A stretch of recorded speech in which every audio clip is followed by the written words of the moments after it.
Bonjour et bienvenue dans l'émission que l'on s'accorde pour une vie de plus en plus élégante. Aujourd'hui, nous parlerons du grand art de la conversation. Nous parlerons de la façon de converser avec élégance, de l'attitude à avoir, nous parlerons de la philosophie conversationnelle et d'un profil émergent et ô combien passionnant, celui du polymathe.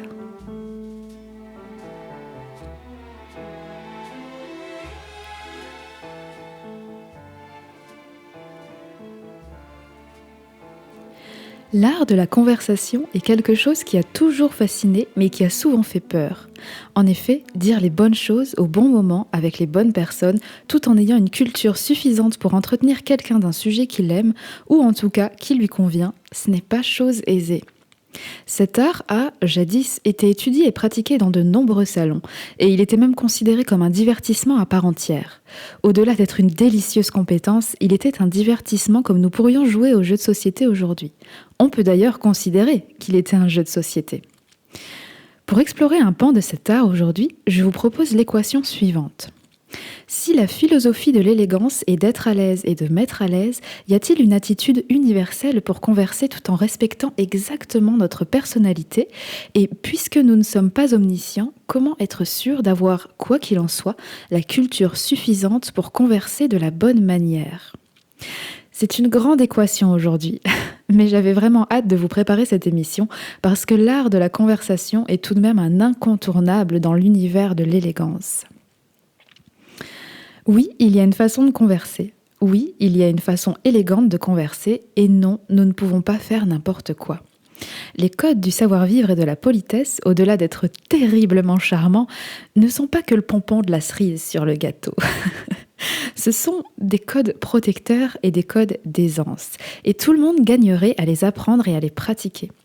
Je vote pour la réinsertion de cet apprentissage dans les écoles de nos jeunes descendants. Nous n'allons pas tant parler de principes aujourd'hui, mais plutôt d'une philosophie. Et pourtant, Dieu sait que j'adore les principes, mais surtout dans l'émission du jour, nous comprendrons l'importance de l'état d'esprit. État d'esprit, philosophie. Cela est important. Et d'une conversation est censé naître un état d'esprit neuf, n'est-ce pas? Quand vous conversez avec quelqu'un, vous ne lui parlez pas sous forme de principe, vous lui parlez bien sous forme de conversation. Alors c'est comme cela que vous et moi échangerons aujourd'hui. De toute façon, un concept, un principe doit être débattu, doit être réfléchi. On ne peut pas poser un principe, donner 3 exemples et basta. Oui, pour des petites capsules de contenu sur les réseaux sociaux, pourquoi pas? Oui, dans la rubrique astuces d'un magazine, pourquoi pas? Mais au-delà de ça, non. Acquérir un solide état d'esprit et approfondir son intelligence passe par la conversation, par le dialogue, par l'enrichissement d'une réflexion commune. C'est aussi pour cela que j'ai choisi ce format de contenu long pour vous proposer mes travaux, pour pouvoir en explorer la philosophie. C'est un travail conséquent mais ô combien enrichissant et à tout niveau. J'espère d'ailleurs que vous prenez ces émissions pour ce qu'elles sont, à savoir un moment passé ensemble pour réfléchir à notre état d'esprit et à notre vision du monde. Je ne vois pas mes émissions comme du contenu scolaire à apprendre, mais plutôt comme un moment agréable, une réflexion avec une amie, et si possible enrichissante, riche de sens. Le contenu scolaire est d'une autre nature et je serais ravie d'en faire si besoin. D'ailleurs, j'adorerais ouvrir une école un jour, petit secret de vous à moi. Mais pour l'heure, concentrons-nous sur ce joli moment passé ensemble. L'art de la conversation est d'une importance capitale pour quiconque s'intéresse au magnifique patrimoine français. En France, nous adorons parler, nous adorons converser, même si nous ne le faisons pas parfaitement à tous les coups. Notre langue est d'une richesse imparable et j'y ai consacré une sympathique émission si cela vous intéresse plus amplement. Alors, avant de s'intéresser à la philosophie de la conversation en elle-même, intéressons-nous à l'attitude, à l'état d'esprit élégant dans lequel s'immerger avant d'entrer en conversation. Une petite précision ici est que cette attitude peut coller à toutes les personnalités. Ce n'est pas « Ah, moi j'ai cette caractéristique-ci, c'est facile pour moi, mais pour l'autre non, je ne suis pas comme ça ». Non, ce n'est pas comme ça qu'il faut le penser. Cette attitude peut être atteinte par tout le monde et méfiez-vous des apparences. Elle est tout à fait adaptable et d'ailleurs, ce n'est pas à la personnalité que vous êtes qu'il va falloir l'adapter, mais au contexte. Et ça change tout. Alors, quelle est l'attitude de l'élégant causeur ou de l'élégante causeuse ? Ce que recherche avant tout cette élégante personne, c'est d'être agréable à tous. Ce n'est pas de l'hypocrisie et elle recherche encore moins l'admiration. Elle recherche la sympathie. Et pour cela, elle pratique l'art du savoir-plaire. Elle cherche à être agréable à tous. Ce que cette élégante personne a compris depuis longtemps, c'est que ce n'est pas toujours à elle de briller, mais que chacun brille à son tour. Elle aussi a une définition assez précise dans son esprit de ce qu'est et de ce que n'est pas briller élégamment. Briller élégamment, ce n'est pas accaparer les autres d'un sujet dont ils n'ont cure pendant de longues minutes. Et même s'ils ont l'élégance de faire semblant de s'y intéresser, il s'agit de ne pas monopoliser le dialogue, auquel cas ce dernier devient un monologue, justement. Cette personne ne recherche pas un auditoire, mais des partenaires de conversation. Elle ne fait pas son show devant les autres. C'est terriblement ennuyeux d'avoir quelqu'un qui fait son show devant vous. Briller élégamment, c'est prendre la conversation à son tour et ne pas réduire les autres au rôle de spectateur. Un brillant causeur est quelqu'un qui a développé en lui la faculté de penser. Et quand vous développez la faculté de penser, vous développez la capacité de vous exprimer, évidemment. Pour bien parler, il faut lire, écouter, observer, mettre les choses à leur place dans son esprit. Avoir une structure d'esprit. Et tout ceci s'acquiert en faisant l'effort de réfléchir. Et le brillant causeur fait ces efforts. D'ailleurs, je ne suis pas sûre que nous pouvons parler d'efforts. Peut-être est-ce devenu très naturel chez lui de réfléchir. Je ne voudrais pas faire ma vieille aigrie, mais cette capacité s'amoindrit avec le temps, n'est-ce pas ? On constate le manque de réflexion dans le monde aujourd'hui. Mais qu'importe, si vous m'écoutez aujourd'hui, c'est que vous n'êtes certainement pas concerné. Après tout, pourquoi consommer des contenus longs sur l'élégance d'esprit et les bonnes manières si ce n'est pas pour y réfléchir ensuite ? Donc, l'habitude de réfléchir, de consolider notre mémoire, tout cela sollicite notre vue, notre oreille et notre entendement. Pour parler avec charme, grâce et surtout avec aisance, ces habitudes doivent être développées. Et c'est encore plus beau si elles sont développées consciemment, parce que quand on réussit, au moins, on sait pourquoi. Quelque chose d'extrêmement lié à la clarté de votre conversation, et surtout à sa profondeur, c'est votre caractère, mes bons amis. Un caractère solide, aligné et en cohérence parfaite avec vos valeurs les plus profondes. Un caractère comme ça déborde dans vos conversations, et ces dernières n'en seront que plus fascinantes. Ne vous méprenez pas, chers Français, sur la nature d'un caractère dit solide. J'en ris parce que nous en avons parlé dans l'émission numéro 5, je crois, de ce qu'est un bon et solide caractère. Je vous y renvoie avec joie. Pour notre propos du jour, sachez que ce genre de caractère n'est pas une plus-value pour l'agréable causeur. Il est un fondement, une base, une condition sine qua non. Imaginez plutôt être en face de quelqu'un et converser avec cette personne qui est parfaitement alignée avec lui-même, qui est serein, qui est droit dans ses bottes, mais pas rigide pour autant, souple, agile, solide. Quel bon moment nous passons avec des gens comme ceux-là, n'est-ce pas ? Nous passons de bons moments, mais nous en ressortons aussi inspirés. Et quand quelqu'un d'autre nous inspire, ça fait avancer l'humanité, croyez-moi. L'attitude du brillant causeur est donc empreinte avant tout de bon sens, d'observation, d'aisance et d'humilité, quelle que soit sa personnalité, quel que soit son caractère, quelles que soient ses idées et engagements et quelle que soit sa culture. Je reste convaincue que deux personnes ayant des idées politiques radicalement différentes sont tout à fait capables de converser élégamment et, plus important encore, d'enrichir leurs réflexions communes. J'en suis profondément convaincue. Et j'aimerais que vous y réfléchissiez. J'aimerais que vous vous arrêtiez aussi sur mes mots. J'ai parlé d'idées politiques et non de partis politiques, pour la simple et bonne raison que, je peux bien évidemment me tromper, mais je pars du principe que quelqu'un qui s'engage dans un parti politique fait cet acte d'engagement, justement. Il s'engage d'abord, puis il rencontre d'autres personnes d'un même parti qui sont elles-mêmes engagées. Dans l'engagement, il y a une notion de responsabilité.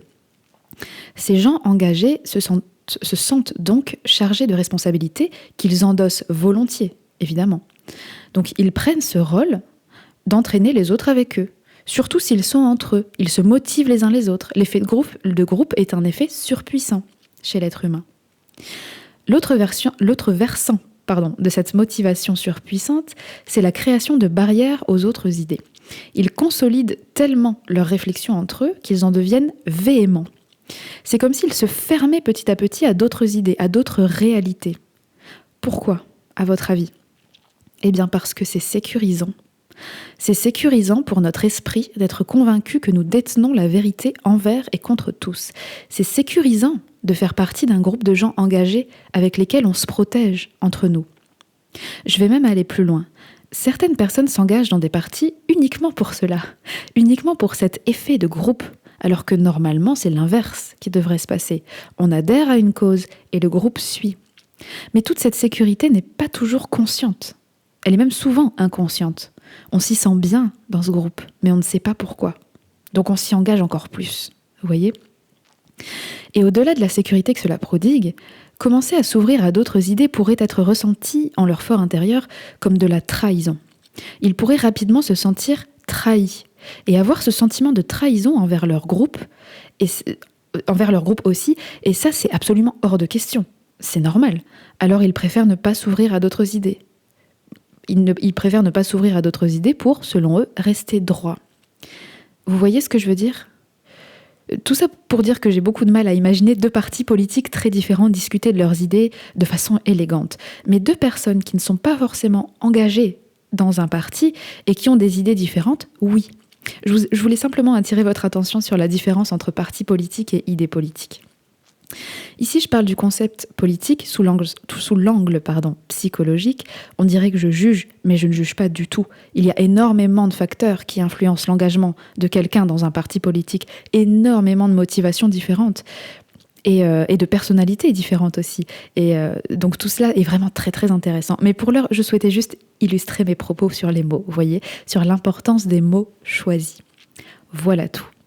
Et je souhaitais illustrer le fait qu'en ayant une attitude élégante dans la conversation, vous pouvez, a priori, converser avec tous les différents humains de cette planète. Maintenant, parlons plus amplement de la philosophie conversationnelle. Parlons du contenu. Alors, non pas en termes de sujet, mais en termes de système de conversation. Maintenant que vous avez de quoi réfléchir à l'attitude d'une élégante personne avant d'entrer en conversation, parlons de ce moment où elle entre en conversation. Avant toute chose, l'art de la conversation repose sur le dialogue. Un dialogue et non un monologue. Chacun parle à son tour, certes, mais un dialogue et une conversation s'alimentent de fines remarques et de ripostes. Elle n'est intéressante qu'à ce titre. La succession alternative des énoncés et des ripostes, des questions et des demandes, fait tout son jeu et lui donne son agrément à la conversation. Si la conversation devient un monologue, elle perd son caractère propre d'échange verbal pour devenir un discours de conférencier ou une leçon de professeur. Et ce n'est pas ce qu'on recherche dans une conversation. Avant d'aller encore plus profondément dans la philosophie conversationnelle, nous allons éclaircir quelque chose. Avoir une belle et bonne conversation est une chose, mais savoir quand avoir une conversation en est une autre. La riche et bonne conversation n'est pas d'usage à tous les contextes. Vous n'allez pas commencer à discuter des profondeurs de l'esprit humain à un voisin pressé que vous rencontrez dans la rue, n'est-ce pas ? Je suis convaincue que, mes très chers, vous n'êtes pas concernés. Néanmoins, certains feraient bien de se le rappeler. Passons. La conversation est donc un dialogue. Toutes les conversations que vous aurez ne pourront pas être charmantes, évidemment, mais si tout le monde respecte le principe d'un dialogue, la conversation sera au moins supportable, et c'est déjà très bien dans certains contextes. Un autre précepte que l'on oublie bien souvent, les humains s'intéressent à eux-mêmes et aussi à eux-mêmes. Il est étrange de parler de cela ici, dans un univers qui prône de s'intéresser aux autres, d'avoir le sens de l'autre. Mais ne nous voilons pas la face, tout le monde est loin de s'intéresser à l'élégance et aux bonnes manières. Donc tout le monde ne se dit pas que chacun ne s'intéresse qu'à lui-même, ce qui nous donne un avantage certain. Ce n'est pas le but, mais c'est un fait. D'ailleurs, juste pour vous complimenter un peu plus, parce que je le pense vraiment, tout être humain qui s'intéresse aux bonnes manières, à la politesse et à l'élégance est quelqu'un d'humble et d'ambitieux. Parce qu'il faut du courage pour s'intéresser à cette compétence. S'intéresser à cette compétence qu'est l'élégance et le savoir-vivre, c'est admettre qu'on ne connaît pas tout en la matière et qu'il est possible qu'on en ait besoin dans notre quotidien. Et ça, c'est courageux. Ça, c'est humble. Et tout le monde en est très loin croyez-moi, mais ce n'est pas un jugement gratuit, c'est un constat issu de mon expérience. D'autant plus si vous écoutez ces formats longs comme celui-ci. Mes bons amis, vous voilà dotés d'un avantage supplémentaire dans vos conversations, de savoir que l'humain ne s'intéresse qu'à lui-même. Pourquoi ? Eh bien parce qu'au cours de vos conversations, au plus vous vous intéressez à l'autre, au plus vous serez agréable. Et oui, s'intéresser à l'autre n'est pas synonyme de le caresser dans le sens du poil. Je vais anéantir cette ambiguïté de ma main de fer dans mon gant de velours, immédiatement. Quand l'on dit s'intéresser à l'autre, parce qu'il ne s'intéresse qu'à lui-même, ce n'est pas quelque chose de mauvais, c'est quelque chose de constructif. Vous construisez par votre présence un lieu de confiance, un lieu où votre interlocuteur est à l'aise. C'est une réelle bienveillance. Le fait est que l'humain ne s'intéresse qu'à lui-même. En fait, c'est pas une insulte. C'est un fait réel. Et oui, il y a des humains qui s'intéressent aux autres, évidemment, mais en définitive, il s'intéresse tout de même à lui-même. Parce que finalement, la personne elle-même est la personne la plus importante de sa vie. C'est normal. C'est simplement normal. Ça n'a rien d'égoïste au sens péjoratif. Vous comprenez ? Ce que je dis, c'est que la majorité des humains ne s'intéressent que très peu aux autres. Mais quand vous tombez sur quelqu'un d'élégant, entre nous par exemple, la meilleure conversation que nous puissions avoir, c'est de s'intéresser à l'un puis à l'autre et d'enrichir nos expériences et nos points de vue. D'ailleurs, cela est une grande désillusion de quelqu'un qui se lance dans l'élégance. Il veut enrichir son point de vue et son état d'esprit avec tout le monde, mais le fait est que la grande majorité des gens s'en contrecarrent. Sachez-le, ne soyez pas désillusionnés ni désabusés, c'est quelque chose de normal. Nous pourrons élargir nos perspectives ensemble si nous nous rencontrons.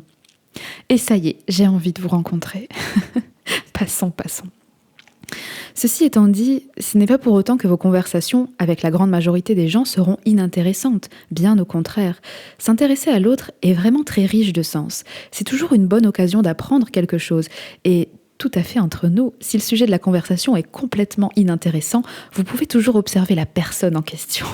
Généralement, quand quelqu'un se lance dans des explications dignes d'un monologue, c'est lui-même qui est un bon sujet d'observation et d'étude. Mais cela reste entre nous. Le fait de faire rouler la conversation sur ce qui concerne votre interlocuteur sous-entend quelque chose d'autre. Ça sous-entend parler peu. Oui, parler peu. Causer brillamment n'est pas causer abondamment d'une voix forte. Le silence dans une conversation vous sert aussi justement que de dire les bons mots, au bon moment, à la bonne personne. Dire le bon mot, justement, parlons-en de ça. Dire le bon mot relève de la différence entre les potins et la véritable conversation. Si je souhaite vous convaincre de quelque chose, c'est bien de ceci. On brille à peu de frais dans la conversation en parlant mal des absents. De tels triomphes n'honorent pas ceux qui les remportent et leur causent finalement moins d'avantages que de préjudices. Imposez-vous de respecter partout et toujours les absents. Le médisant n'amuse qu'une minute. Quand les rires provoqués par ces railleries s'arrêtent, les moins charitables de ses auditeurs réfléchissent et désapprouvent sa conduite. Somme toute, on perd plus qu'on ne gagne à parler mal des absents. Abattons une autre ambiguïté ici. Parler mal des absents ne veut pas dire défendre leurs opinions devant les autres si vous n'êtes pas d'accord avec eux. Parler mal des absents, c'est les insulter, les moquer. En définitive, leur manquer de respect. Ne pas être d'accord avec quelqu'un, ce n'est pas lui manquer de respect. Vous comprenez ?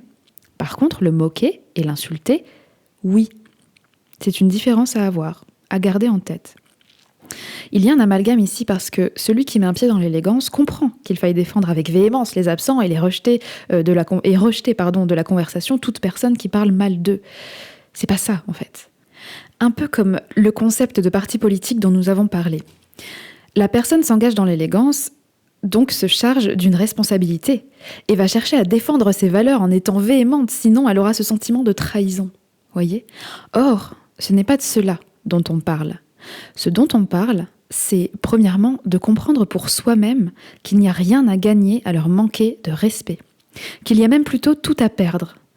Premièrement, et deuxièmement, quand vous l'avez compris, que vous l'appliquez et que vous êtes dans une conversation avec quelqu'un qui agit de la sorte, la meilleure chose à faire, c'est d'aussi les respecter de façon active et élégante, à savoir de prendre leur défense avec tact et douceur, c'est-à-dire quand le médisant aura raillé leur travers, rappeler les mérites des absents, tranquillement, gentiment.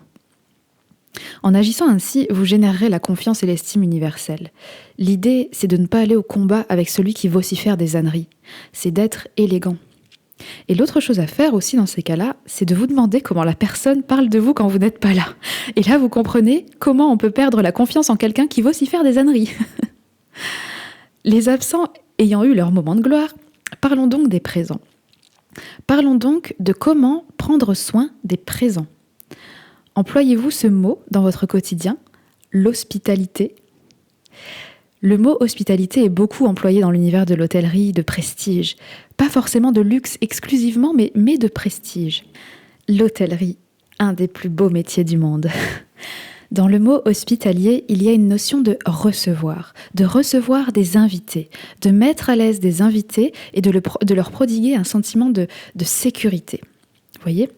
Dans la conversation, dans l'art de la conversation, notre esprit doit être un esprit hospitalier. Il est tout de même plus agréable de discuter avec un ami quand il vous laisse rentrer chez lui que s'il vous laisse sur le pas de la porte fermée bien entendu, n'est-ce pas ? Eh bien dans la conversation c'est pareil, il s'agit d'inviter quelqu'un au sein de son esprit, au sein de notre esprit élégant, de nos expériences, de notre humeur agréable et constante, au sein de nos idées. Vous voyez ? Mais qui dit invité, dit invité, et dit sa place d'invité. Un invité ne va pas rentrer chez vous et faire comme s'il était chez lui. Il ne va pas réorganiser les meubles de la demeure pour répondre à son propre besoin d'optimisation. Il ne va pas imposer une autre décoration. Il ne va pas remplacer vos photos de famille par les siennes. Ici, les meubles peuvent s'apparenter à votre système de compréhension des choses. La décoration à votre humeur et votre état d'esprit, et les photos de famille peuvent s'apparenter à vos expériences. Même si cet invité ne va pas venir tout chambouler chez vous, il est quand même chez vous. Il est assis dans votre canapé, avec vous, à l'intérieur de votre chaleureuse demeure. Et vous avez envie de prendre soin de lui, parce que vous êtes une personne élégante qui a le sens de l'autre. En fait, le message que j'essaie de faire passer ici, avec ma métaphore sur la maison, c'est que avoir l'esprit hospitalier dans la conversation signifie être qui vous êtes, solide et aligné, et néanmoins ouvert. Ouvert à l'enrichissement d'une réflexion. Il y a plusieurs comportements qu'on peut avoir en conversation, et ce sont les suivants. D'abord, une personne fermée sur ses propres idées et opinions qui ne veut finalement pas entendre parler de la vie des autres. Ça, c'est nul. Au contraire aussi, une personne qui, quoi que l'autre dise, est d'accord sur tout, même si elle ne l'est pas. Elle adopte instantanément les opinions des autres et les fait siennes, quelles qu'elles soient en fait. Ça, c'est nul aussi. Il y a aussi ceux qui pratiquent un je m'en foutisme majestueux. Quoi que l'autre dise, la personne répond ouais. Mais en réalité, les mots ne sont même pas parvenus jusqu'à l'organe auditif de celle-ci. Et le dernier comportement, celui que nous recherchons, consiste à accueillir les opinions de votre interlocuteur avec bienveillance et à les examiner avec impartialité. De ne pas les rejeter a priori. Telle est la véritable élégance. Avoir des préjugés, c'est important. On ne le dit pas assez. Ça nous permet d'analyser le monde et d'avancer. Mais il faut les prendre pour ce qu'ils sont. Des préjugés. Et des préjugés sont utiles, mais incomplets. Pour compléter votre jugement et votre discernement, il faut en savoir plus sur le sujet. Et si ce sujet est une personne, il faut avoir l'intelligence d'entendre et d'écouter ses propos et de les analyser. En fait, vos opinions sont rattachées à votre intelligence parce que vos opinions sont le fruit de quelque chose.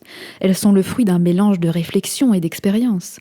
Mélange qui a mûri au soleil de votre intelligence, de votre personnalité et du temps.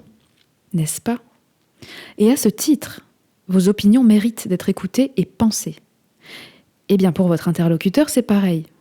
C'est pour cela qu'il est totalement indécent de rejeter d'emblée les opinions de quelqu'un d'autre. Ça n'a pas de sens. En dehors des principes premiers de quelques vérités absolues, toutes les théories peuvent être soutenues, au moins partiellement et d'une manière relative. Soyons intelligents là-dessus. Soyez un hôte élégant pour l'invité de votre esprit qu'est votre interlocuteur. Ne repoussez pas a priori ses opinions. Accueillez-les sans prévention. Examinez-les avec la froide lucidité de votre intelligence. Et qu'est-ce que vous allez y découvrir ? Comme dans toutes les pensées humaines, un mélange de bon et de moins bon, d'exact et de moins exact. Acceptez franchement ce qui est acceptable, discutez du reste avec courtoisie. Voilà ce qu'est un esprit hospitalier.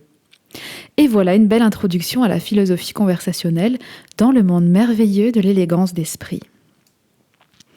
À présent, parlons plus amplement de la culture nécessaire à une bonne conversation. Aïe aïe aïe, je ne vais pas vous rassurer et vous dire que tout le monde peut parler de tout et n'importe quoi à tout le monde tout en étant un esprit élégant. C'est totalement faux. Je vous enduirai d'erreurs, comme disent les tout-petits qui se trompent de manière charmante sur la véritable expression française, induire en erreur. La vérité qu'il y a ici, c'est que vous ne pourrez pas avoir de conversation riche si vous n'êtes pas curieux un minimum. Si vous n'avez pas cette saine curiosité. Mais je pars du principe que si vous m'écoutez, vous en êtes doté. Qui écouterait une émission en format long sur l'élégance d'esprit et les bonnes manières s'il n'était pas un minimum curieux, n'est-ce pas ? Notre curiosité varie à des degrés différents. Évidemment, c'est comme tout. Mais si vous êtes véritablement curieux, et sainement curieux bien entendu, cela est un avantage non négligeable pour être un agréable causeur. Comme dans la vie en général, en fait. Et je vais vous illustrer ça avec l'exemple trop méconnu à mon sens du profil étoile. Autrement dit, le polymathe. Le polymathe est une personne qui a des intérêts très prononcés pour plusieurs domaines très différents les uns des autres. Et même si actuellement sur les réseaux sociaux, etc., on parle un peu plus qu'avant des polymathes, c'est comme tout, méfiez-vous. Je ne sais pas si ça deviendra une grande mode comme les HPI, là vous savez, les hauts potentiels intellectuels, mais reconnaissez tout de même que quand on s'est penché un peu plus sur la question des HPI, tout le monde l'était d'un coup, hein, et si ce n'était pas eux, c'était leurs enfants. Bizarrement, tout le monde devenait HPI. Enfin, le polymathe est un potentiel tout à fait séduisant et je pense que tout le monde voudrait en être. Enfin, je pense.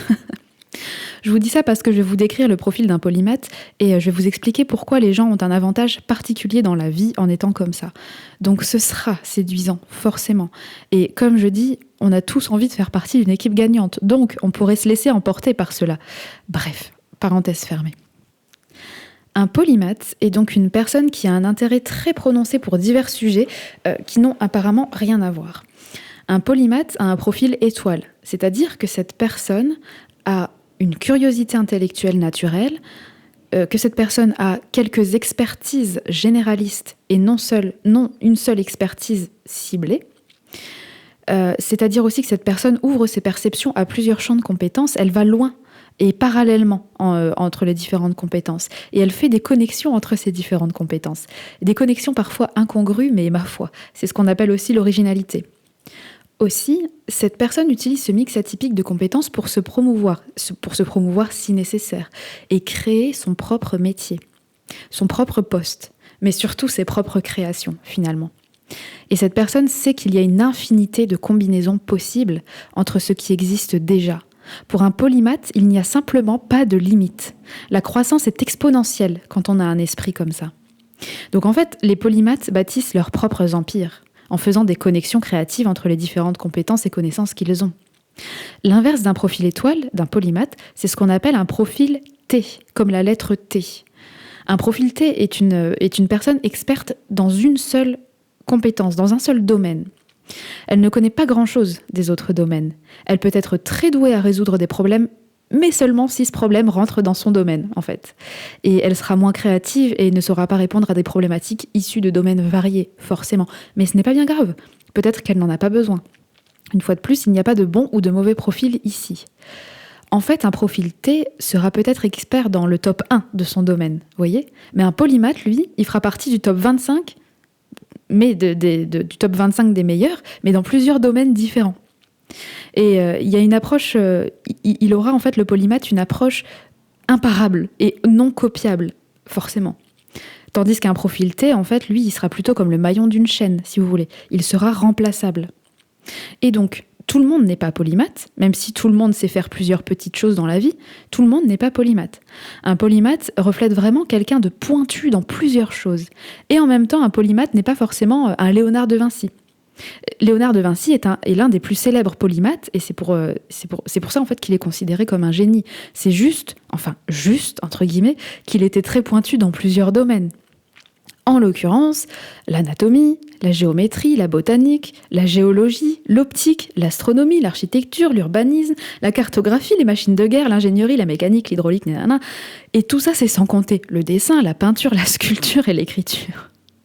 Enfin, et pour la petite anecdote, ce cher Léonard écrivait en spéculaire, autrement dit en écriture miroir inversée. Ça veut dire qu'en fait, on peut lire ses écrits seulement avec un miroir. Hein, ce petit salopio là.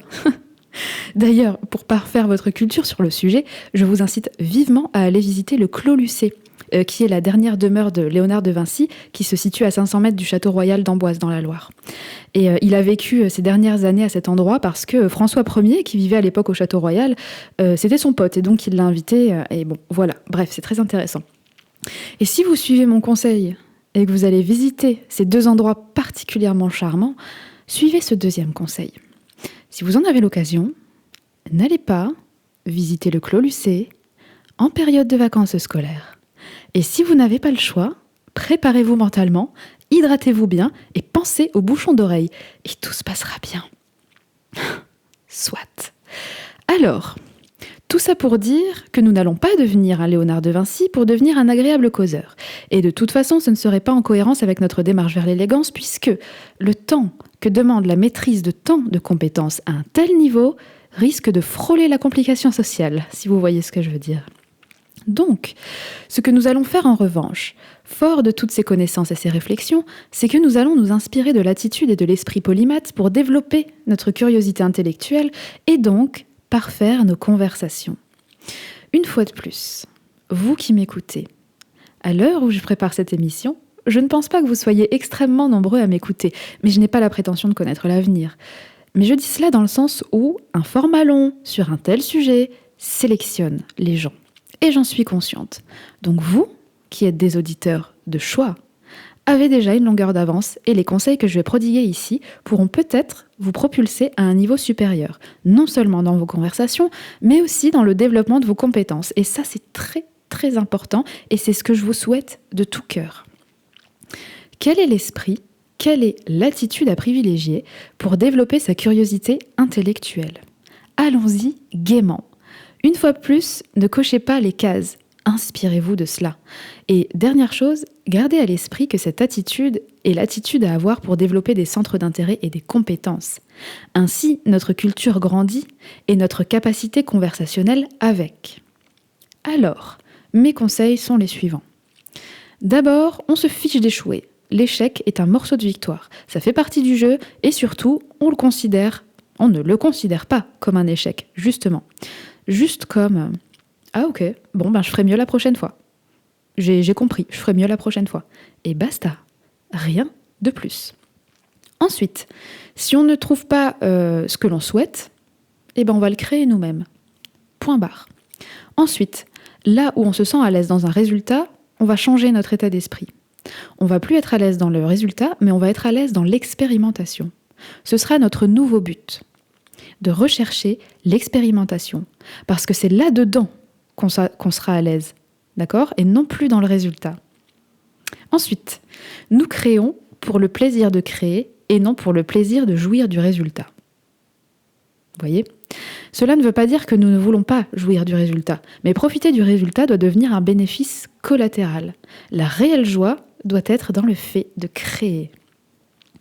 Si quelque chose vient se mettre en travers de votre chemin, vous ne le laissez pas faire, vous ne le laissez pas s'installer, vous l'éradiquez, vous le tuez dans l'œuf. Ensuite, on va se pencher sur l'agnosticisme.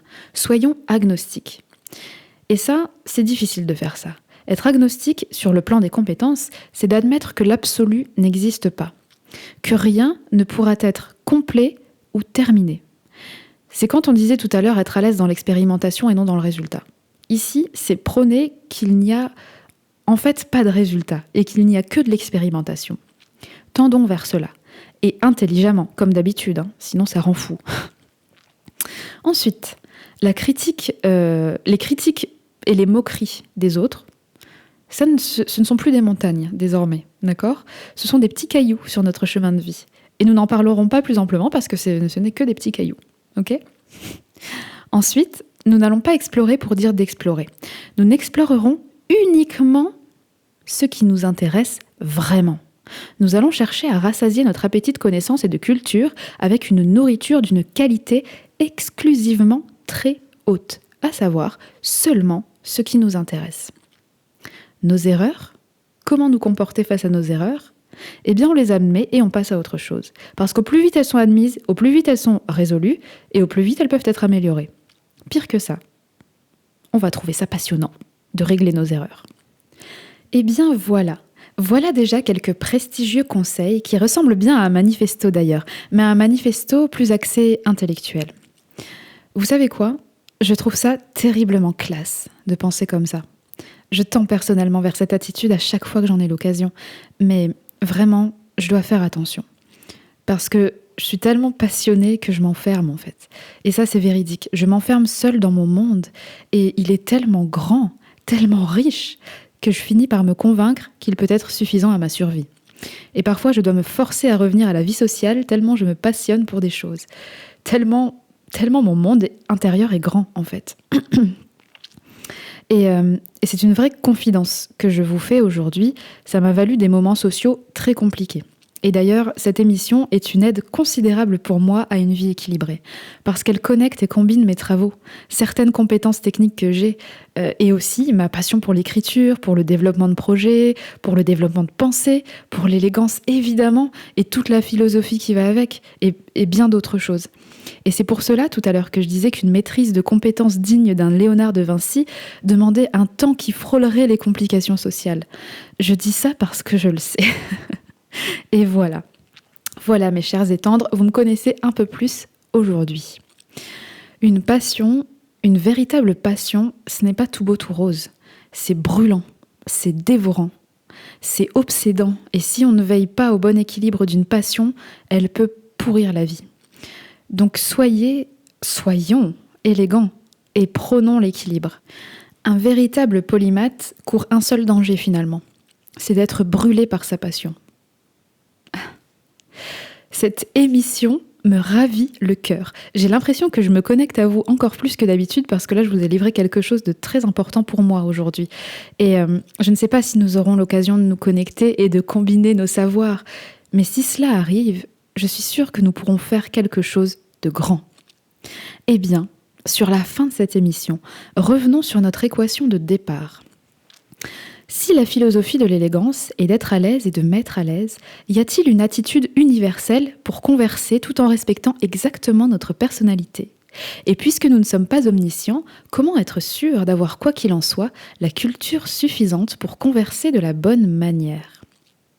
J'ai l'impression qu'elle n'est pas tout à fait résolue. Nous avons vu l'esprit d'un élégant causeur, nous avons vu l'attitude de celui-ci, nous avons approfondi la réflexion sur la nature d'une conversation, nous avons parlé de la philosophie conversationnelle dans sa plus pure nature, et nous avons enfin discuté de l'état d'esprit à avoir pour développer ses intérêts et ses compétences dans le but, en plus de les maîtriser et d'adorer les maîtriser, d'augmenter sa propre culture et donc de pouvoir en parler. Mais il reste tout de même une zone grise ici. Nous avons l'esprit élégant, nous savons comment prendre une conversation et nous avons de la culture. Mais comment s'intéresser à la culture de l'autre, qui est forcément différente de la nôtre, et comment parler de la nôtre ?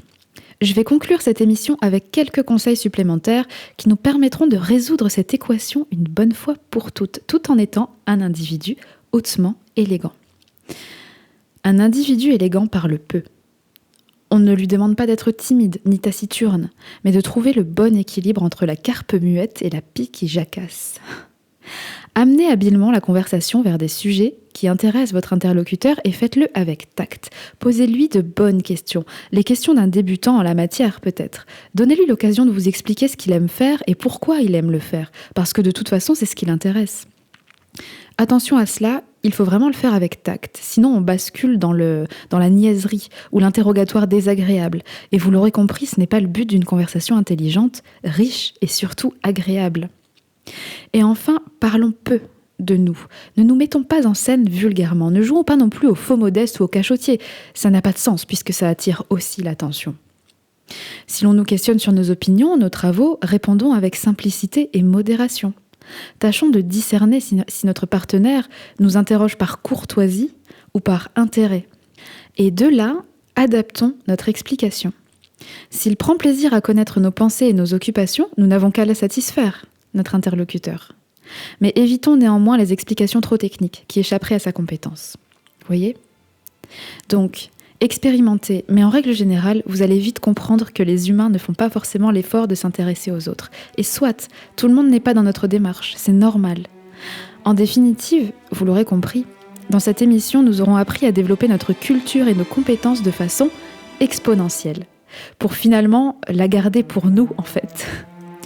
Et éventuellement, la dispatcher avec parcimonie dans les moments les plus opportuns, mais jamais pour briller vulgairement. Il me semble que quelqu'un qui fait cela est quelqu'un non seulement de très élégant, mais aussi de très riche intérieurement. Et c'est tout ce que je nous souhaite. Au plus on apprend à être riche dans son monde intérieur, puis au plus on arrive à être équilibré avec son monde extérieur, au plus la vie vaut la peine d'être vécue. Comme dit cette drôle d'expression française populaire, la culture, c'est comme la confiture, moins on en a, plus on l'étale. J'adore la langue française. Voici donc mes ultimes conseils pour cette charmante émission. Je vous remercie chaleureusement pour votre écoute et vous retrouve la semaine prochaine pour une nouvelle émission. À bientôt!